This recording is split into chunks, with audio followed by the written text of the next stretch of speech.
ಎಷ್ಟು ಕೊಡ್ತಾ ಇದ್ರಿ, ಎಷ್ಟು ವೆಚ್ಚ ಸರ್? ಟೋಟಲ್ 7 ಎಕರೆದಲ್ಲಿ ಮುನ್ಸಿಪಾಲ್ಟಿ ಅವರು ನಮ್ಮ ರಾಜೀವ್ ಗಾಂಧಿಗೆ ಹ್ಯಾಂಡ್ ಓವರ್ ಮಾಡಿ 1,80,00,000 ವೆಚ್ಚದಲ್ಲಿ ಟೋಟಲ್ ಏನೋ 2,000-2,500 ಅರ್ಜಿಗಳು ಬಂದಿದೆ. ಅದರಲ್ಲಿ 310 ಸೈಟ್ ಮಾಡಿ ಇವತ್ತು ಅದು ಲ್ಯಾಟ್ರಿ ಮುಖಾಂತರ ಇವತ್ತು ಹಂಚ್ತಾ ಇದ್ದೀವಿ ನಾವು. ಒಂದೇ ಕಡೆ ಕೊಡ್ತಾ ಇದ್ರೆ ಇಲ್ಲ ಬೇರೆ ಬೇರೆ? ಇಲ್ಲ, ಒಂದೇ ಕಡೆ 36 ಎಕರೆ ಮುನ್ಸಿಪಾಲ್ಟಿ ಜಾಗ ಇತ್ತಂತೆ. ಅದರಲ್ಲಿ 7 ಎಕರೆ ಮಾತ್ರ. 7 ಎಕರೆದಲ್ಲಿ ಒಂದು 2,500 ಏನೋ ಅರ್ಜಿಗಳು ಬಂದಿತ್ತಂತೆ. ಅದು 2,500 ಕೊಡೋಕ್ಕೆ ಸಾಧ್ಯ ಆಗಲ್ಲ ಅಂತ ಹೇಳ್ಬಿಟ್ಟು ಒಂದು 7 ಎಕರೆದಲ್ಲಿ ಒಂದು 310 ಜನ ಲ್ಯಾಟ್ರಿ ಮುಖಾಂತರ ಇವತ್ತು ಮಾಡಿ ಕೊಡ್ತಾ ಇತ್ತು ಸೈಟ್ಗಳು. 5,000 ನಿವೇಶನ ಹಂಚಬೇಕು ಅಂತ ಮನವಿ. ಭಾಳಷ್ಟು ಬೇಡಿಕೆಗಳು ಇದೆ. ಭಾಳ ವರ್ಷದಿಂದ ಮನೆಗಳನ್ನೇ ಕೊಟ್ಟಿಲ್ಲ ಇಲ್ಲಿ. ಭಾಳ ವರ್ಷದಲ್ಲಿ 2013 ಹಿಡ್ಕೊಂಡು 2013ವರೆಗೂ ರಾಮನಗರ ಡಿಸ್ಟಿಕ್ ಹೇಳ್ತಾ ಇರೋದು. ಸ್ಲಮ್ ಬೋರ್ಡ್ದು ಹೌಸಿಂಗಿಂದ ಟೋಟಲ್ ಮನೆಗಳು ಅಲಾಟ್ ಆಗಿರೋದು 35,600 ಮನೆಗಳು.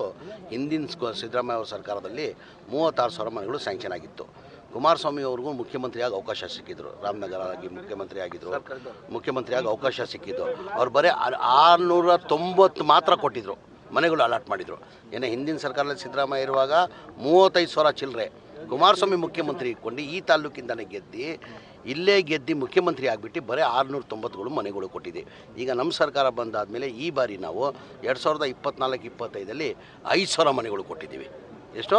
5,000 ಮನೆ. ಈಗ MLA ಆಗಿಬಿಟ್ಟು ಮುಖ್ಯಮಂತ್ರಿ ಆಗಿಬಿಟ್ಟು ಬರೀ 690 ಮನೆಗಳು ಸ್ಯಾಂಕ್ಷನ್ ಮಾಡಿದ್ದು ನಮ್ಮ ಹೌಸಿಂಗಲ್ಲಿ. ನಮ್ಮ ಸರ್ಕಾರ ಬಂದಾದಮೇಲೆ ಮೊನ್ನೆ ಇದು 23-24 5,000 ಮನೆಗಳು ಕೊಟ್ಟು. ನ್ಯೂಸ್ ಫಸ್ಟ್ ನಿರ್ಭೀತಿಯಿಂದ ನಿಮ್ಮ ಪರವಾಗಿ.